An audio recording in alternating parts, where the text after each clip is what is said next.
भारत निर्वाचन आयोग द्वारा हाल ही में मतदाता सूची से संबंधित कुछ प्रावधानों में संशोधन किया गया है। मतदाता सूची से जुड़े हुए विभिन्न कार्यों के लिए कुछ फॉर्मों में भी संशोधन किया गया है। वीडियो में आइए देखते हैं क्या परिवर्तन हुए हैं, क्या नए प्रावधान और किस तरह के नए फॉर्म लागू हुए हैं। यह वीडियो निर्वाचन कार्य से जुड़े हुए विभिन्न पदाधिकारियों एवं जनसाधारण की सामान्य जानकारी के लिए तैयार किया गया है। इस क्लिप की सामग्री संपूर्ण नहीं है और किसी भी विशिष्ट स्पष्टीकरण के लिए इस विषय पर कानून के प्रासंगिक प्रावधानों और या भारत निर्वाचन आयोग द्वारा समय समय पर जारी निर्देशों का संदर्भ लिया जाना चाहिए। किसी भी लोकतंत्र का मूलभूत आधार स्वतंत्र और निष्पक्ष मतदान होता है और स्वतंत्र और निष्पक्ष मतदान के लिए त्रुटिरहित मतदाता सूची बहुत ही आवश्यक है, जिसमें सभी पात्र व्यक्तियों को सम्मिलित कर लिया गया हो और सभी बोगस और डुप्लीकेट प्रविष्टियों को हटा दिया गया हो। इसी उद्देश्य के साथ में कुछ विशेष फॉर्म अलग अलग कार्यों के लिए, अलग अलग प्रयोजनों के लिए, मतदाता सूची से संबंधित कार्यों के लिए भारत निर्वाचन आयोग द्वारा अधिसूचित किए गए हैं। सबसे पहला फॉर्म होता है फॉर्म 6, जो नए पंजीकरण के लिए काम में आएगा। अब तक 1 अगस्त 2022 से पहले तक फॉर्म 6 के द्वारा हम नया पंजीकरण भी करवाते थे और साथ में एक विधानसभा क्षेत्र से दूसरे विधानसभा क्षेत्र में स्थानांतरण के लिए भी, माइग्रेशन एंट्रीज के लिए भी इस फॉर्म का प्रयोग किया जाता था। लेकिन अब 1 अगस्त 2022 के बाद में सिर्फ और सिर्फ नए पंजीकरण के लिए ही इस फॉर्म 6 का उपयोग किया जाएगा। फॉर्म 7 नाम को हटाने के लिए, एंट्री को डिलीट करने के लिए, विलोपित करने के लिए काम में आता था। अभी भी यही प्रयोजन इस फॉर्म 7 का रहेगा, कोई परिवर्तन इसमें नहीं हुआ है। फॉर्म 8 किसी भी प्रयोग प्रविष्टि के लिए, सुधार के लिए, आपके नाम की स्पेलिंग में कोई अंतर है, नाम के वर्तनी में कोई अंतर है, आपकी आयु गलत लिखी हुई है, संबंधी का नाम गलत है, आपका पता गलत है, इस प्रयोजन के लिए पहले फॉर्म 8 हम प्रयोग में लेते रहे हैं। फॉर्म 8 का एक और इसके साथ में जुड़ा हुआ फॉर्म था, जो एक ही विधानसभा क्षेत्र में पते के परिवर्तन के लिए, आपके मतदान केंद्र के परिवर्तन के लिए, सेम असेंबली कॉन्स्टिट्यूंसी में यदि चेंजेस हैं तो हम फॉर्म 8A का भी प्रयोग करते थे। अब फॉर्म 8A को पूरी तरह से विलोपित कर दिया गया है। केवल फॉर्म 8 दोनों ही प्रकार के कार्य करेगा। मुख्य रूप से फॉर्म 8 4 तरह के कार्यों के लिए प्रयोग में लिया जाएगा। यदि आपकी एंट्री का माइग्रेशन करना है, स्थानांतरण करना है, किसी व्यक्ति का एक ही विधानसभा क्षेत्र में या एक से दूसरे विधानसभा क्षेत्र में ट्रांसफर हो गया है, स्थानांतरण हो गया है, अपनी प्रविष्टि को ट्रांसफर करवाना चाहते हैं, तो आपको फॉर्म 8 भरना पड़ेगा। पहले 2 विधानसभा क्षेत्रों में ये चेंज होता था तो हम फॉर्म 6 भरते थे। एक ही विधानसभा क्षेत्र में परिवर्तन होने पर हम फॉर्म 8A या 8A भरते थे। अब इस चीज के स्थान पर स्थानांतरण को एक साथ फॉर्म 8 में समावेशित कर दिया गया है। आपको अपनी प्रविष्टि में कोई करेक्शन, कोई मॉडिफिकेशन करवाना है, सुधार करवाना है, दूसरा कार्य हो गया।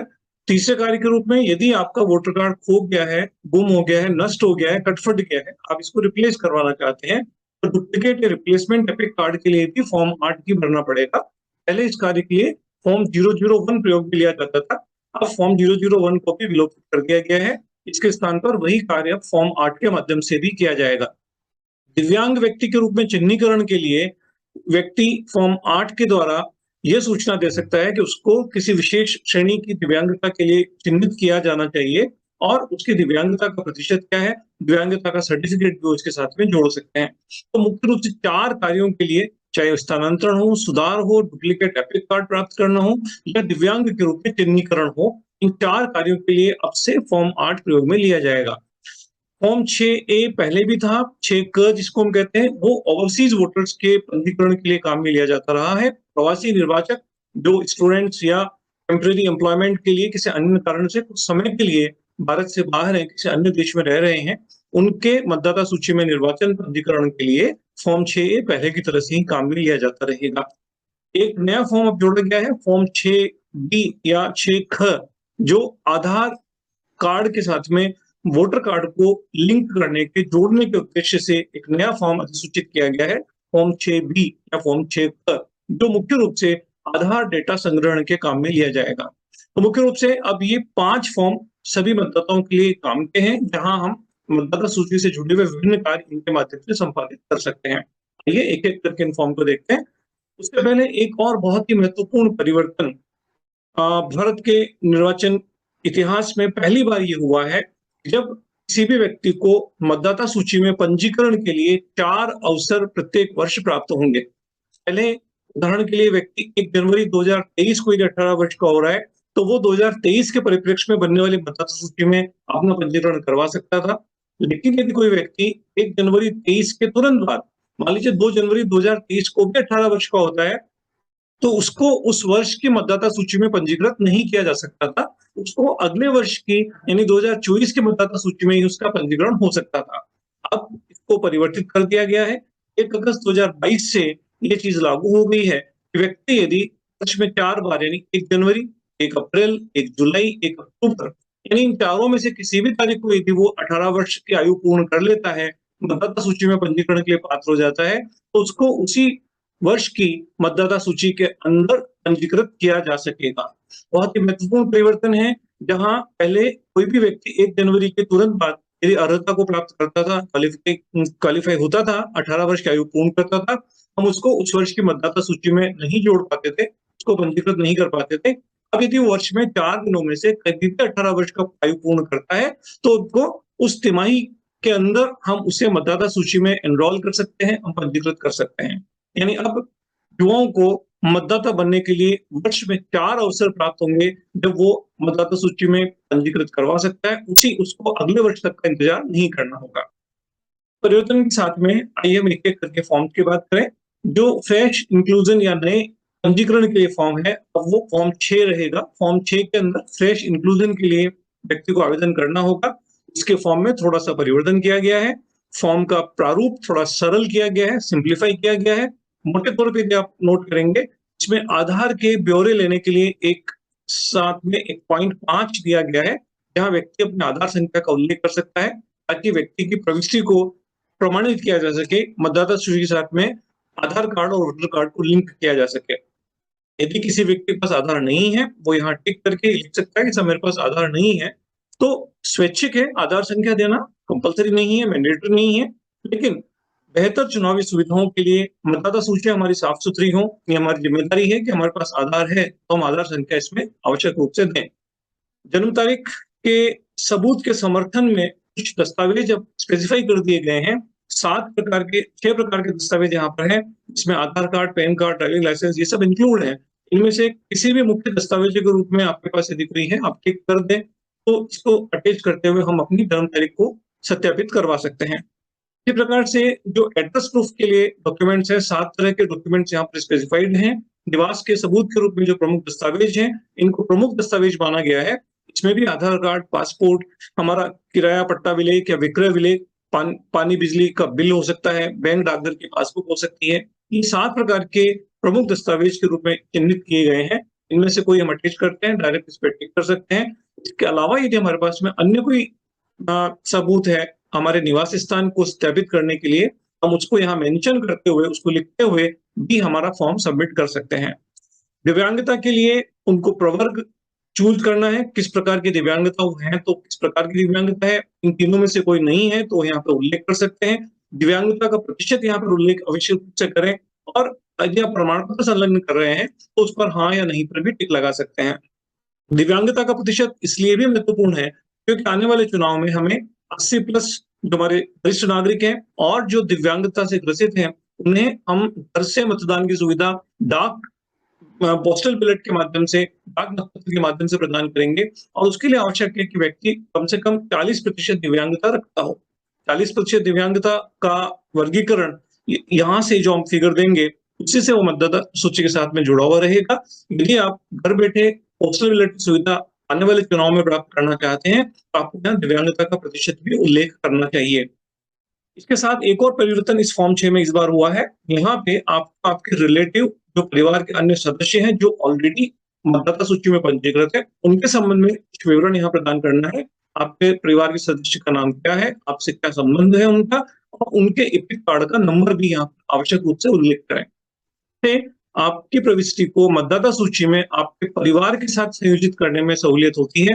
यदि आपने ये एंट्रीज लिखी हैं कि मेरे परिवार के सदस्य हैं और उनका ये एपिक नंबर है, तो हमारी तरफ से जब ERO नेट पे फॉर्म डिस्पोज होता है, तब हम उसको आपको परिवार के साथ क्लब कर पाते हैं। आप सही सेक्शन या अनुभाग का हम चुनाव कर पाते हैं।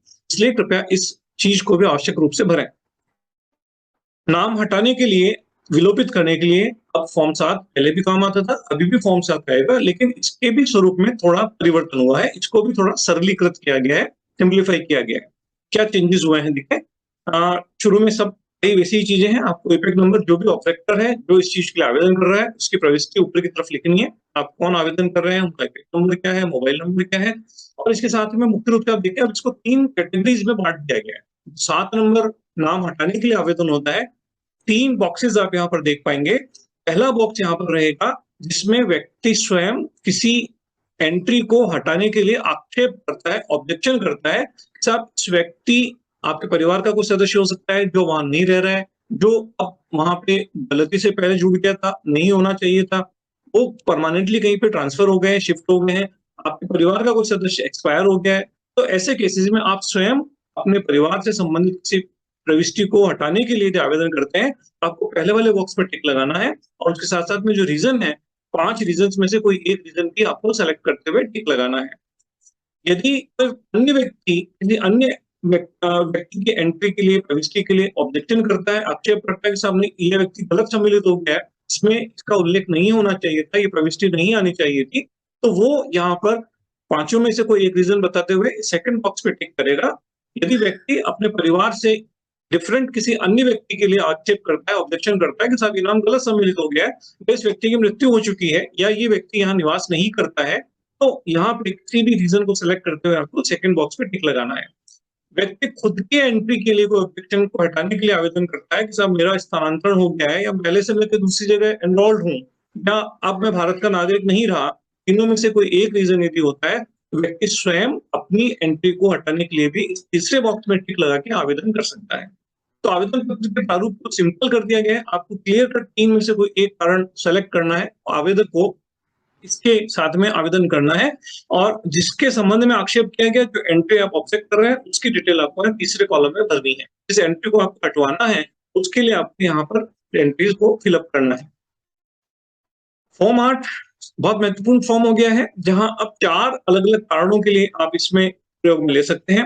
एंट्री के ट्रांसफर के लिए, एंट्री में कोई सुधार अपेक्षित है, मॉडिफिकेशन करना है, आप डुप्लीकेट वोटर कार्ड चाहते हैं, आपका वोटर कार्ड खराब हो गया है, कट फट गया है, गुम हो गया है, आप रिप्लेसमेंट एपिक चाहते हैं, या आप दिव्यांग के रूप में चिन्हित होने के लिए भी इस फॉर्म 8 का प्रयोग कर सकते हैं। फॉर्म 8 में मुख्य रूप से इन चारों में से जो भी ब्यौरा भरना चाहे, उससे पहले यहाँ पर भी एक आधार संख्या देने के लिए प्रावधान किया गया है। आप आधार संख्या लिख सकते हैं, या नहीं है आपके पास आधार, तो आप इस सेकंड बॉक्स पर टिक करते हुए आगे बढ़ सकते हैं। यहाँ चारों में से जो भी रीजन आपका है कि आप स्थानांतरण के लिए आवेदन कर रहे हैं, आपकी प्रविष्टि का, चाहे वो स्थानांतरण एक विधानसभा से दूसरे विधानसभा क्षेत्र में हो, या उसी विधानसभा क्षेत्र में हो, या एक ही मतदान केंद्र पर रहते हुए आपका अनुभाग परिवर्तित हो गया, आपको पता परिवर्तित करवाना है, तो भी आपको पहला ऑप्शन यहाँ पे सेलेक्ट करना पड़ेगा।